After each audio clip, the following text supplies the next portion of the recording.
দেখান, এর সাথে দুজনের মধ্যে একজন রোজগারের দিকে দৌড়ান আর একজন ওর পিছনে পড়ে থাকে। মাঝে মাঝে স্কুলে যেতে হবে। আমি এই কথাগুলো প্রত্যেকটা অভিভাবককে গত মাসেও বলেছি। স্কুলে গিয়ে রীতিমতো বাচ্চা কি করছে, কোন স্কুলে পড়ে, স্কুলে পড়াশোনা হয় না, সত্যিকার অর্থে স্কুলে পড়াশোনা হয় না। এটা যেমন আমার স্টুডেন্টরাও জানে, আমরাও ব্যক্তিগতভাবে জানি। যেদিন থেকে স্কুলে টিচারদের হাত থেকে লাঠি উঠে গেছে সেদিন থেকে তারা দায়িত্ব নিয়ে ছেড়ে দিয়েছে। কারণ কে পরের ছেলে পিটিয়ে নাকে ঘুষি খেয়ে বাড়ি যাবে, ঠিক আছে। এই উল্টো চড়া হচ্ছে এখন ছাত্রছাত্রীরা সাধারণত স্কুলের শিক্ষকদের উপরে। তার জন্য কিন্তু বিভিন্ন ঘটনা আমরা প্রায় দেখি, স্যারেরা কিন্তু একদম ফুল দায়িত্ব নিয়ে ছেড়ে দিয়েছে। তো যা একটু আমরা আমাদের এই প্রতিষ্ঠানে এখনো আমাদের হাতে লাঠি আছে, আর অদূর ভবিষ্যতে টিউশন লাইনে আমরা যতদিন আছি, টিচার হিসেবে যেহেতু পড়াই না, দাদা হিসেবে পড়াই, সেহেতু পিটানোর বা শাসন করার ভালোবাসার অধিকার আমাদের স্যারেদের থেকে বেশি থাকে, ঠিক আছে। তো এর জন্য আমাদের কিন্তু খেয়ালটা একটু বেশি থাকে।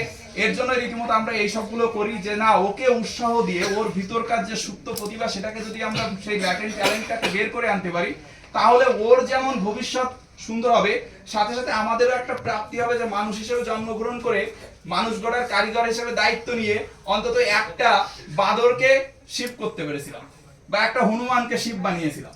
এইটুকু ছাড়া আর জীবনে কোনো প্রাপ্তি নেই। তো সেই জায়গা থেকে দাঁড়িয়ে প্রত্যেকটা অভিভাবককে বলবো, না পারলে আপনি বারবার আসেন, আপনি প্রতিষ্ঠানে আসেন, আমাদের সাথে কন্ট্যাক্ট করেন, দরকার হলে আমরা বাড়িতে যাব। যে যে সমস্যা হচ্ছে, আমরা যে যে জিনিস বা আনন্দ দিচ্ছি সেগুলো করবেন না। ফার্স্ট হচ্ছে টিভি, ফোন, যে ডিভাইসগুলো রয়েছে এগুলোর থেকে দূরে থাকতে হবে। পাড়া প্রতিবেশী কারো সম্পর্কে রীতিমতো বাড়িতে কোনো গসিপিং সন্ধ্যাবেলায় বা সকালবেলায় কখনো করা যাবে না, নিজে যাওয়া যাবে না। সন্তান কি করছে আপনি মনে করেন কিছুই বোঝেন না, বাংলা ভাষা তো আমরা সবাই বুঝি, ও জোর গলায় বই পড়বে। আপনি রান্নাঘরের থেকে রান্না যখন করছেন তখনও যাতে শুনতে পান যে ও কি পড়ছে, এই জিনিসটা কিন্তু বুঝতে হবে। ইংরেজি বাদে, ম্যাথ বাদে অন্যান্য 5টা সাবজেক্ট বাংলা ভাষায় লেখা, তাহলে সেই বাংলা ভাষার যে 5টা সাবজেক্ট সন্তান কয়দিন রীতিমতো জোর গলায় পড়ে। আওয়াজ করে বই না পড়লে আমাদেরকে ফোন করেন, কিভাবে আওয়াজ করে বই পড়তে হয়। আর তারপরে ওরা তো জানে, এখানে অনেকেই আছে যাদের ওয়েস্ট বেঙ্গল পুলিশে যাওয়ার কথা ইচ্ছা আছে বা দেখা গেল আর্মিতে যাবে, কিন্তু তাদের হয়তো হাইট নেই।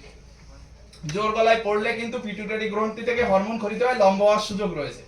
যারা একটু শর্ট আছিস তারা কিন্তু অবশ্যই পড়বি, আর যারা লম্বা হয়ে গেছিস, যে ওয়ান বলে দাদা তাহলে আমার কি হবে, আমি বলি ঠিক আছে তুই একটু মিডিয়াম বেজে পড়লে হবে। কারণ ওয়ানের এখন শুধু একটু কাকিমাকে একটু ভালোভাবে খাওয়াবেন। ওয়ানের নামে অভিযোগ আছে, আচ্ছা, ওয়ান পড়েই না, বাড়িতে জোর করে তো পড়েই না, মানে একটু পরে আপনি রেজাল্ট পাবেন। ওদের ক্লাসে প্রায় 25 জন মতো আছে, ওয়ানের স্কোর কত এসেছে সব জানতে পারবেন, পার্সেন্টেজ কত এসেছে।